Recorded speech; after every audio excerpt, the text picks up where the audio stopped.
நேற்று mid night வந்துட்டு பார்வதியும் அமிர்த உட்காந்து சாப்பிட்றாங்க. அப்போ பார்வதி வந்து சாப்பிட்டுட்டே அமித் கிட்ட பேசிகிட்டு இருக்காங்க. அப்போ என்ன சொல்கிறாங்கன்னா, திவ்யா வந்து இந்த சாப்பாடு போடும்போது அப்படி கத்தி ஒரு மாதிரி டோனில் ஏதோ இவ வீட்டு சாப்பாடு சாப்பிட்ற மாதிரி உள்ள டோனில் அவள் சாப்பாடு போடுறா. அதை இப்போ நான் டைரெக்டாக கேட்டேன்னா அவள் எங்கெங்கேயோ கொண்டு போவான் அந்த கான்வர்சேஷனை, எனக்கு அது வேண்டாம் அப்படின்னு சொல்லிட்டு சொல்கிறாங்க.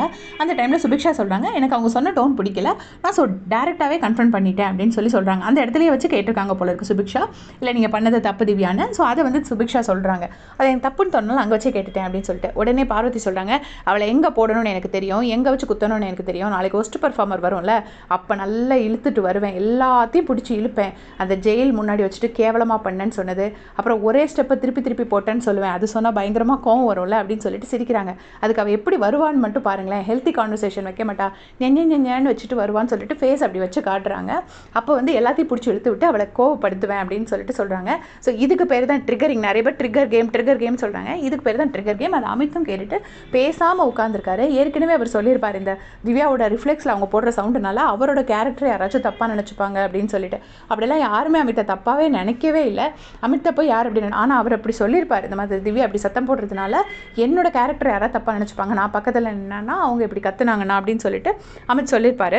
நல்லா அவளை கோவப்படுத்துவோம் அப்படின்னு சொல்கிறாங்க. இதுலேயே ப்ரூவ் ஆகிடுச்சு. முந்தா நேத்தும் வந்துட்டு வேணுக்குண்டே தான் ட்ரிகர் பண்ணியிருப்பாங்க. அதுக்கு என்ன சொல்லுவாங்கன்னா, எஃப்ஜே டீமை ட்ரிகர் பண்ணுறதுக்கு நான் திவ்யாவை ட்ரிகர் பண்ணுவேன், திவ்யா மேலே ஒரு பொறாமல், திவ்யா எங்கே ஒருவேளை டாப் 5 டாப் 3 இதுலையாச்சும் வந்துருவாங்களோன்னு, எப்படிடா திவ்யாவோட கேமை புல் பண்ணலான்னு. திவ்யா சாண்ட்ரா கூட இருக்க வரைக்கும் அந்த கவலை இல்லை, ஏன்னா பிரச்சனை கிடையாது.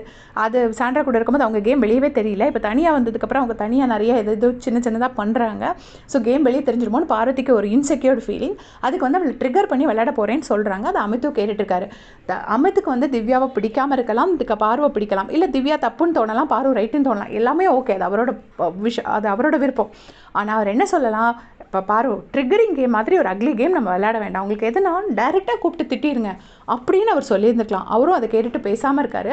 அவருக்கு மற்றவங்க எல்லார் பேரில் உள்ள தப்பும் தெரியுது, ஏன் கிட்ட இருக்கிற தப்பு மட்டும் அவருக்கு தெரிய மாட்டேங்குது அப்படின்னு தெரியல. அவருக்கு ஏதோ ஒரு அஃபெக்ஷன், அதாவது வந்து பாவம் குழந்தை மாதிரி பண்ணுது, அந்த மாதிரி ஒரு தாட் அவர் மைண்டில் இருக்கிறதுனால தான் பண்ணுற தப்பு எல்லாமே அவருக்கு சின்ன சிறுபலத்தனமாகவே அவருக்கு தெரியுது. நேற்றுக்கே பார்வே சொல்லியிருப்பாங்க, நீங்கள் வந்து எரிரத்தியில் எண்ணெய் ஊற்றுறீங்கன்னு அமித்த, அப்பயாச்சும் அவருக்கு புரிஞ்சிருக்கணும். அப்பவும் இது இல்லாமல் அவர் இதை கேட்டுட்ருக்காரு. ட்ரிகர் பண்ணி விடுவோம் அவளுக்கு. ஏன்னா திவ்யாவோட கோவம் தான் இவங்களோட மூலதனம். திவ்யா வந்து கோவப்பட்டு கத்துறதை வந்து அவங்க நிறுத்த மாட்டாங்க, ஏன்னா அது பிறவி குணம், அது மாறாது. அந்த கோவப்பட்டு கத்துறதை மட்டுமே வச்சு ஒரு இதாக வச்சு அதை வச்சே அவங்களை அட்டாக் பண்ணுறாங்க. எல்லோரும் ட்ரிகர் கேம் விளையாடுறாங்க. ட்ரிகர் பண்ணி விட்டுட்டா போதும், திவ்யா வார்த்தையை விடுவாங்க, வார்த்தையை விட்டால் திவ்யா பேர் கெட்டு போகுங்கிறதுக்காக தான் இந்த மாதிரிலாம் பண்ணுறாங்க. ஸோ இது ரொம்ப ஒரு அக்லி கேம். இதை வந்து விஜய் சேதுபதி சார் கேட்கணும். இதை பற்றி உங்களுடைய கமெண்ட் சொல்லுங்கள். தேங்க்ஸ் ஃபார் வாட்சிங்.